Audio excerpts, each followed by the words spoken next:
Dharmapuri, Peddapalli, Godavarikhani, మంచిర్యాలలో Congress party ఆధ్వర్యంలో parliament ఎన్నికల ప్రచారంలో భాగంగా రోడ్ షో నిర్వహించారు.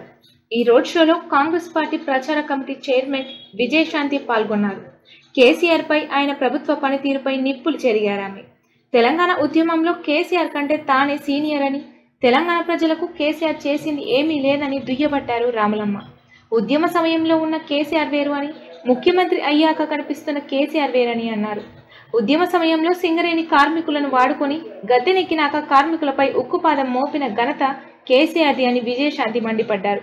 ఈ కార్యక్రమంలో మంత్రి శాసనసభ్యులు శ్రీధర్ బాబు, ఎంపీ అభ్యర్థి ఆగం చంద్రశేఖర్, కాంగ్రెస్ పార్టీ కార్యకర్తలు, ప్రజలు తదితరులు అధిక సంఖ్యలో పాల్గొన్నారు.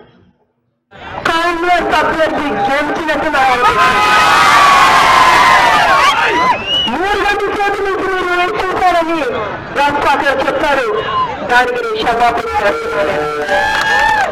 ఎందుకంటే అక్కడి నుంచి అనేక మీటింగ్ చేసుకుంటూ వచ్చాం.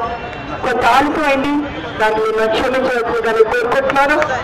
తప్పకుండా క్షమిస్తారు, ఎందుకంటే నా అన్నలు తమ్ముళ్ళు కాబట్టి.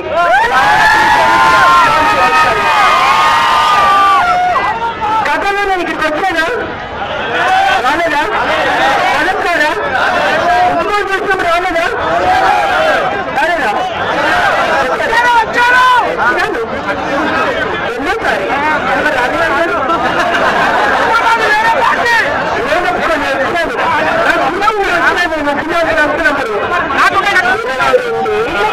తెలంగాణ కోసం కొట్లాడినప్పుడు ఎలా మర్చిపోతారు? చూశాను. ఒక 3-4 సంవత్సరాలు నేను నోరెత్తలేదు. ఎందుకనే మంచిది చేస్తాం. ప్రజలు నమ్మారు, ఓటు వేశారు, నేను చేస్తారు అని నేను అనుకున్నాను. కానీ రోజుకి చూస్తుంటే ఆయన దారి దిశ అన్ని మారిపోతూ ఉంది. అసలు సిద్ధమైన ద్వారా పుట్టి బయటకు వస్తుంది. అంటే ఉద్యమాలు చేసినప్పుడు త్వర వేరు, ముఖ్యమంత్రి అయిన తర్వాత ఆ త్వర వేరు. అంతవరకు ప్రజలకి హామీలు ఇచ్చారు, అధికారులకు వచ్చిన తర్వాత హామీలు మరిచారు. అది త్వర.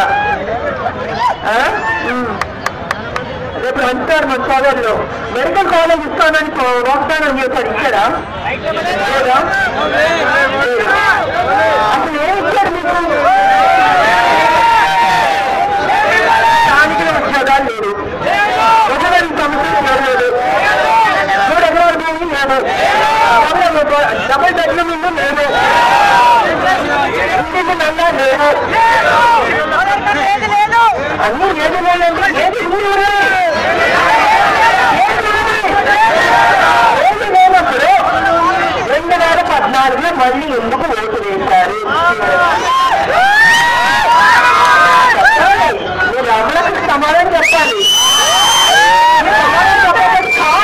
చెప్పాలి. తెలంగాణ ఇచ్చిన కాంగ్రెస్ పక్కన పెట్టి మోసం చేసే టీఆర్ఎస్ ని ఎందుకు 2వ సారి గెలిపించారు? ఆయన బాబు వేశారు.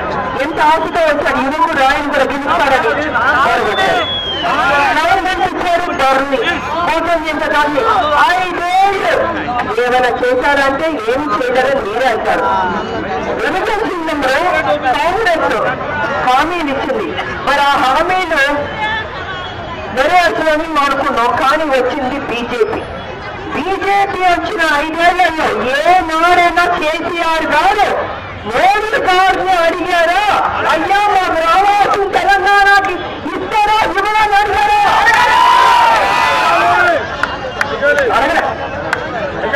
సలాముగా వస్తారు.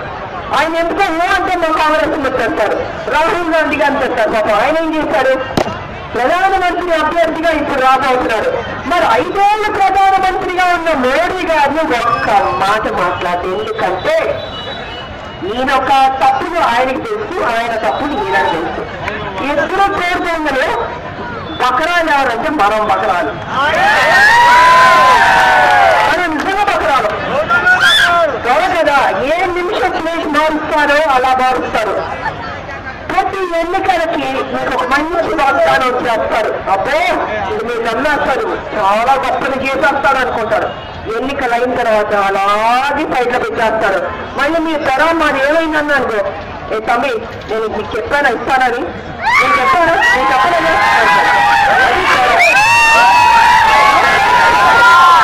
రాజకీయ నాయకులు కొంతమంది ఒక అబద్ధం చెప్పాలంటే భయం వేస్తా. రామరక్కకి మాత్రం నాకు అబద్ధం రాదు. ఈరోజు తెలంగాణ రాష్ట్రం ఇచ్చిన సోనియా గాంధీ కొడుకైన రాహుల్ గాంధీ గారు ఈరోజు మనకు ప్రధానమంత్రి క్యాండిడేట్ దేశంలో. మనకు మీరందరూ కూడా కళ్ళబొల్లి మాటలకు కేవలము 1000 రూపాయల పెన్షన్ ఓట్లేసి కేసీఆర్ గారిని ముఖ్యమంత్రి చేసినారు. వీటినన్నింటినీ కూడా నేను చూసా, తప్పకుండా నేను వాగ్దానం చేస్తున్నా. వాటిని అన్నింటినీ కూడా ఏడాది లోపల పరిష్కారం చేశానని చెప్పేసి కూడా మీకు కేసీఆర్ గారు వాగ్దానం చేసేది 5 సంవత్సరాల క్రితం ఇక్కడ మెడికల్ కళాశాల పెడతారని, దాని తర్వాత మధ్యలో వచ్చినప్పుడు ఒకసారి చేస్తున్నారు, మళ్ళొకసారి మెడికల్ కళాశాల పెట్టి సూపర్ స్పెషాలిటీ హాస్పిటల్ పెడతామన్నారు. ఇట్లా ఎన్నిసార్లు వాగ్దానం చేస్తే మెడికల్ కాలేజ్ ఇస్తున్నారండి, మనం అందరం కూడా పడుతున్నాము. ఈరోజు గుర్తుకు ఓటేయండి. నేను ఎంపీ అయిన తర్వాత 40 లోపల మెడికల్ కాలేజ్ నేనే తీసుకొస్తానని